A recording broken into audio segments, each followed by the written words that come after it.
नमस्कार शेतकरी मित्रांनो, आपल्या शेतकरी पुत्र या यूट्यूब चॅनलवर तुमचं सगळ्यांचं स्वागत आहे. शेतकरी मित्रांनो, आपण आपल्या शेवग्याच्या प्लॉटमध्ये आलेलो आहोत. शेतकरी मित्रांनो, या शेवग्याच्या प्लॉटला लावून आज 45 दिवस कंप्लीट झालेले आहे. 45 दिवसामध्ये या शेवग्याची छान अशी वाढ झालेली आहे. तुम्ही पाहू शकता, प्रत्येक झाडाला फुटवा छानरित्या आलेला आहे.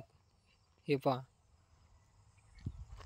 आणि प्रत्येक झाडे आपलं एकदम म्हणजे ग्रीन आहे. पानं वगैरे एकदम त्याची फ्रेश आहेत. कोणत्याही प्रकारच्या याच्यावर बुरशीचा वगैरे अटॅक झालेला नाही आहे. शेतकरी मित्रांनो, त्याचं कारण असं आहे की आपण या शेवग्याला वेळोवेळी बुरशीनाशकाचा स्प्रे, कीटकनाशकाचा स्प्रे घेत आलेलो आहोत. शेतकरी मित्रांनो, आपण याला 25 दिवसानंतर 19-19चा वॉटर सोल्युबल खत आणि ह्युमिक ॲसिड याचा ड्रिंचिंग केलं होतं. तर आपण एकरी 1 किलो ह्युमिक ॲसिड आणि 19-19 वॉटर सोल्युबल एकरी 1 किलो हे 200 लिटर पाण्यामधून याला ड्रिपद्वारे सोडलं होतं. त्याने आपल्या प्लॉटची वाढ ही खूप छान झालेली आहे. आणि ह्युमिक ॲसिडमुळं पांढऱ्या मुळ्यांची वाढ होते, त्यामुळे त्याचा पण रिझल्ट खूप छान आलेला आहे. तुम्ही पाहू शकता, आपल्या प्लॉटमध्ये कोणत्याही प्रकारची बुरशीचा वगैरे अटॅक झालेला नाही.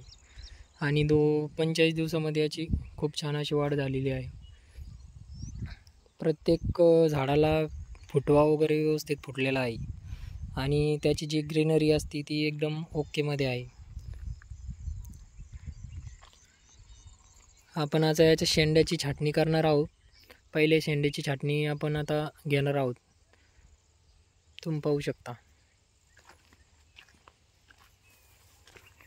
काही झाडाची आपली पाणी पिवळी पडली होती, पण ती आपल्याकडे जास्त प्रमाणात पाऊस झाल्यामुळे थोडाफार पावसाचा पण याच्यावर परिणाम झालेला आहे. ज्या ठिकाणी थोडं पाणी साचलं आहे त्या ठिकाणी थोडे पाणी वगैरे पिवळी पडलेली आहेत. त्याकरता आपण बुरशीनाशकाचा वगैरे स्प्रे वेळोवेळी घेतलेला आहे. धन्यवाद.